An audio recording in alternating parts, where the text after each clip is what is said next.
And he had actually struck me. And I remember the only time I've ever felt like I was going to die was in the clutches of his arms.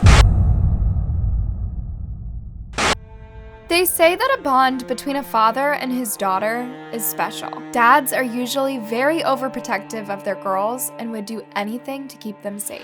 And that's what makes this case extremely heartbreaking. This dad actually his little girl just for revenge. And what's even more disturbing, it could have been prevented. Kayden Minusco lived in Langhorne, Pennsylvania with her mom Kathy and her stepdad Brian Sherlock. She had 2 younger stepbrothers that she absolutely adored and cousins that she would often play with. Kayden was described as a vibrant, outgoing, and loving little girl. She loved dancing, singing, and braiding her friends' hair. Those who knew her said that she was the kindest, sweetest, and loudest little girl you've ever met. At 7 years old, Kayden was a student at Edgewood Elementary School, where she got good grades and was a talented athlete and gymnast. Kayden was also super close with her biological dad, Jeffrey Minusco, and the two had this really strong father-daughter bond that was absolutely adorable. Although things had not worked out between Jeffrey and Kayden's mom, he seemed to really love his daughter and remained a big part of her life. Sadly, this did not stop him from doing something so horrible to her.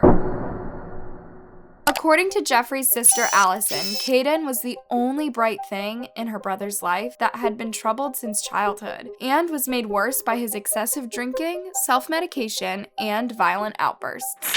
He's punching teachers, getting hit in the head with a pool stick. He had like 17 staples in his head or something like that. Allison believes that her brother suffered from some sort of brain damage, which caused him to progressively get mentally ill. He would constantly get into fights and was facing multiple charges of various levels of assault, in addition to facing accusations of harassment and trespassing. Jeffrey and Kayden's mom, Kathy, met in the summer of 2011 on the Jersey Shore. She found him charming and funny, and they had a fling. Later on, when she found out she was pregnant, they decided to move in together to give their baby a home. Though Kathy said in an interview with ABC's Nightlife that their relationship wasn't romantic and they slept in separate rooms. Living with Jeffrey was not that easy for Kathy, as he would insult and humiliate her, and was even physically abusive towards her. It got so bad, she even started fearing for her life. And he had actually struck me. And I remember the only time I've ever felt like I was going to die was in the clutches of his arms. She couldn't leave him, because she thought that it was the right thing to do for her daughter to be around both parents. And also, despite his aggressive behavior towards her, Jeffrey was really loving towards his daughter, and he was a good father to her. Kayden also really loved her dad, and would always brag about him, saying things like, "My dad is so tall, he's so strong," despite the fact that he was only 5'6". Jeffrey's angry outburst would only get worse, and one time he was in a bar fight, and he bit a man's ear off. That's when Kathy decided that it was time to go. So when Jeffrey was in jail, she packed all of her things, took her daughter, and left him. But since she didn't want to break the father-daughter bond, she made an arrangement with him, allowing him to see his daughter on the weekends,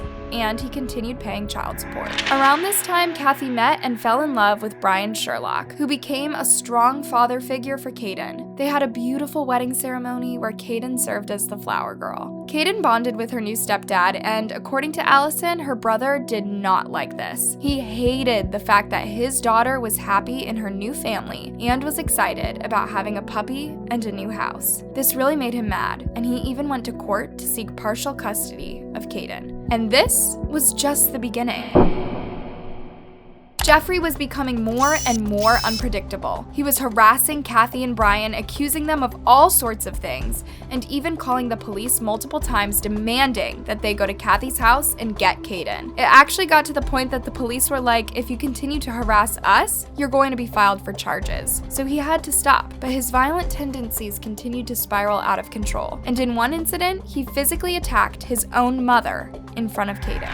Kayden later told Jeffrey's sister that she was beginning to fear him. When her aunt asked if she thought Jeffrey would hurt her, she said yes. In another incident, Kayden saw him punching his dog and then himself in the face. You can just imagine how that must have terrified her. Her mom by this time was also scared for Kayden's safety, and she tried everything to keep her little girl safe, even filing a restraining order against Jeffrey. Sadly, the police did not take her concerns seriously, and they were like, "Well, he's not hurting you." They told her that since she couldn't prove that Jeffrey was her or her daughter, that no one would listen to her. During the custody hearing, Kathy brought in several witnesses, including Kayden's principal, a teacher, and her soccer coach, who saw Jeffrey confronting Brian in one of Kayden's soccer games after Jeffrey had brought her late to the game. I sat there and watched Jeff get up in Brian's face, and it looked like he was trying to provoke him into a fight. The switch went off in my mind that he needed professional help. Brian said that Jeffrey looked like he had been in a bar fight because his face was all swollen up and he had scrapes all over his knuckles and hands. Teachers and other parents from Kayden's school testified about him threatening them with violence. He was even banned from the school and from making contact with the school staff because of his temper. But this is where things get really sad and disheartening. Even with all this evidence against Jeffrey, the judge still did not take it seriously.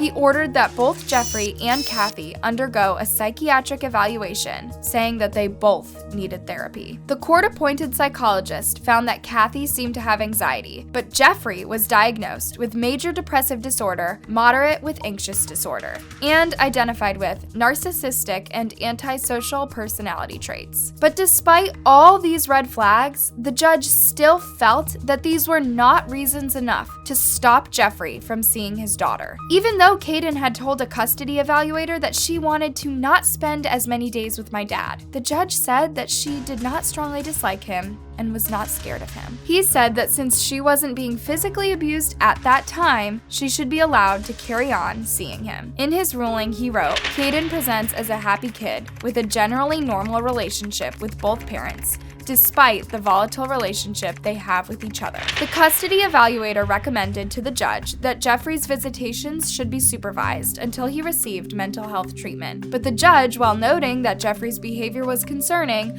allowed him unsupervised visits with no mandatory mental health treatment. That was a huge mistake. Now, after this ruling, Jeffrey showed up at Brian and Kathy's house with the judge's order in his hand and accompanied by police, and demanded the little girl. Kathy later said in an interview that her biggest regret was not ignoring the judge's decision and going to jail herself in order to keep Kayden away from her father. On August 4th, 2018, Kathy and Brian dropped Kayden off at her dad's place for the weekend, but Jeffrey failed to bring her back on Sunday as agreed. Kathy called 911 and told them that she feared her daughter was in danger. The police, however, refused to go to Jeffrey's house, saying that there was nothing they could do since Kayden was with her biological dad. The following day, which was on Monday, August 6th, Kayden's stepdad Brian and her grandfather decided to go over to Jeffrey's house and pick Kayden up themselves. When they got there, they found the door was unlocked and decided to go inside, but they were not prepared for what they found. Got to where the steps were, and I turned left. She was just laying there. And I knew she was dead. I mean, I need to do this to your own 7-year-old. He broke down when he saw the lifeless body of the little girl that he had grown to love as his own. He went out and called 911, who came in 3 minutes. They tried to see if they could save the girl, but it was already too late.